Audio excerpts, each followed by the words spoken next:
कभी सोचा है हमेशा हमेशा के लिए जिंदा रहना कैसा लगता होगा? आज हम हिंदू माइथोलॉजी के उन्हीं 7 अमर हस्तियों, जिन्हें हम चिरंजीवी कहते हैं, उनकी दुनिया में चलेंगे। और देखिए, ये सिर्फ कहानियां नहीं हैं, ये उन किरदारों का एक गहरा एनालिसिस है जिन्हें अमरता मिली, पर वो वरदान थी या फिर कोई श्राप। चलिए पता लगाते हैं। तो सबसे बड़ा सवाल यही है ना कि हमेशा के लिए जीना एक सुपर पावर है या फिर एक कभी ना खत्म होने वाली सजा? असल में यही वो सवाल है जिसके जवाब में इन 7 की पूरी कहानी छिपी है। तो चलिए एक एक करके इस रहस्य से पर्दा उठाते हैं। अच्छा, तो ये चिरंजीवी शब्द का मतलब क्या है? चिर मतलब लंबा, जीवी मतलब जीने वाला, सीधा सा मतलब अमर। ये वो 7 हस्तियां हैं जिनके बारे में ये मान्यता है कि वो आज भी, मतलब कलयुग के खत्म होने तक यहीं पृथ्वी पर मौजूद रहेंगे। पर सवाल ये है, क्यों? आखिर क्यों है वो यहाँ? वजह ये है कि हर किसी के अमर होने का एक बहुत खास मकसद है, और आज हम उसी मकसद को समझने वाले हैं। तो ये हैं वो 7 चिरंजीवी: अश्वत्थामा, परशुराम, कृपाचार्य, विभीषण, महाबली, व्यास और हनुमान। ये लिस्ट समझिए कि हमारी आज की बातचीत का एक रोड मैप है। अब देर किस बात की, चलिए एक एक करके इनकी कहानियों में उतरते हैं। शुरुआत करते हैं सबसे दुखद कहानी से। कहानी एक ऐसे योद्धा की जिसे अमरता वरदान में नहीं बल्कि एक भयानक शाप के रूप में मिली। ये कहानी है अश्वत्थामा की, और ये हमें बताती है कि कैसे कभी कभी जिंदा रहना मौत से भी बड़ी सजा बन जाता है। तो आखिर ऐसा क्या हुआ था? देखिए, सब कुछ शुरू हुआ बदले की आग से। पिता द्रोण की मौत के बाद अश्वत्थामा ने पांडवों से बदला लेने की कसम खाई, लेकिन बदले की इस आग में वो इतना अंधा हो गया कि उसने एक बहुत बड़ा पाप कर दिया। रात के अंधेरे में उसने गलती से पांडवों के 5 सोए हुए बेटों को मार डाला। और वो यही नहीं रुका, उसका सबसे बड़ा और अक्षम्य पाप था पांडव वंश के आखिरी वारिस, एक अजन्मे बच्चे पर ब्रह्मास्त्र चलाना। और इसी अक्षम्य पाप की सजा के तौर पर भगवान कृष्ण ने उसे श्राप दिया।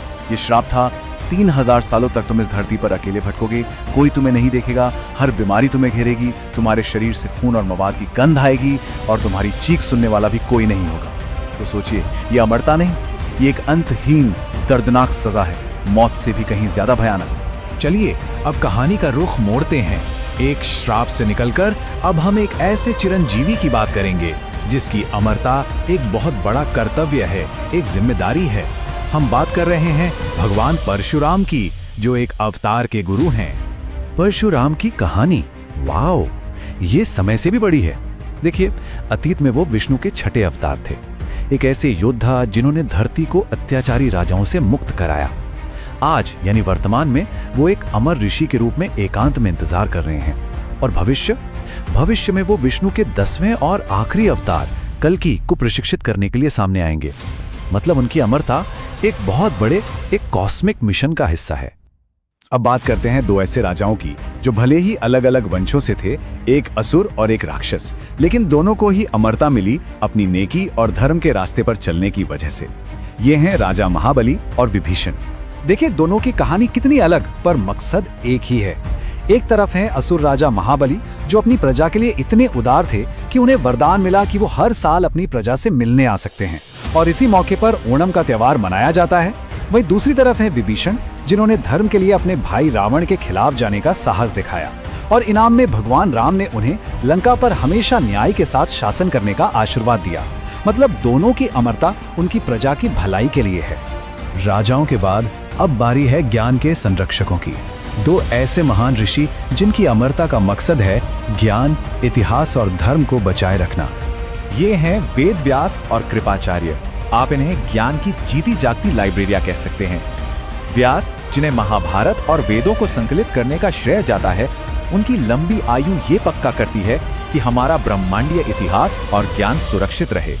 और कृपाचार्य, जो हस्तिनापुर के शाही गुरु थे, उनका काम है धर्म के नियमों को बनाए रखना और आने वाली पीढ़ियों को सिखाना। और अब हम उस चिरंजीवी की बात करेंगे जो शायद हम सबके सबसे प्रिय है, हनुमान। इनकी कहानी समय से परे एकदम शुद्ध और निस्वार्थ भक्ति की कहानी है। हनुमान की अमरता बाकी सबसे बिल्कुल अलग है। पता है क्यों? क्योंकि ये उनका खुद का चुनाव था। किसी ने उन्हें ये वरदान दिया नहीं, बल्कि उन्होंने इसे अपनी इच्छा से चुना। और ये फैसला उनकी निस्वार्थ भक्ति से पैदा हुआ था। और उन्होंने ये चुनाव क्यों किया, इसका जवाब उन्हीं के शब्दों में है। मैं इस पृथ्वी पर केवल तब तक रहना चाहता हूं जब तक राम का नाम याद किया और जपा जाता है। सोचिए, उनकी अमरता किसी शक्ति के लिए नहीं, किसी बड़े कर्तव्य के लिए नहीं, सिर्फ और सिर्फ अपने प्रभु श्री राम के प्रति अपने अटूट प्रेम और भक्ति के लिए है। तो इन सब अलग अलग कहानियों को सुनने के बाद हम किस नतीजे पर पहुंचते हैं? चलिए एक बार फिर से देखते हैं कि इन सातों चिरंजीवियों को एक साथ क्या जोड़ता है। बात बिल्कुल साफ है, हर एक की अमरता के पीछे एक बहुत बड़ा मकसद है। अश्वत्थामा के लिए ये प्रायश्चित है, तो परशुराम के लिए मार्गदर्शन, विभीषण के लिए न्याय है, तो महाबली के लिए परोपकार, व्यास और कृपाचार्य ज्ञान और धर्म को सहेज रहे हैं, और हनुमान वो तो भक्ति का प्रतीक है। उनका होना इस ब्रह्मांड में एक संतुलन बनाए रखता है।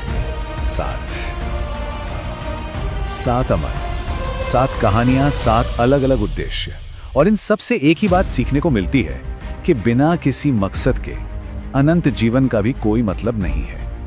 और आखिर में एक सवाल हम सबके लिए है, इन महान कहानियों से परे अगर किसी को लंबा जीवन मिले तो उसका मकसद क्या होना चाहिए? इस पे सोचिएगा जरूर।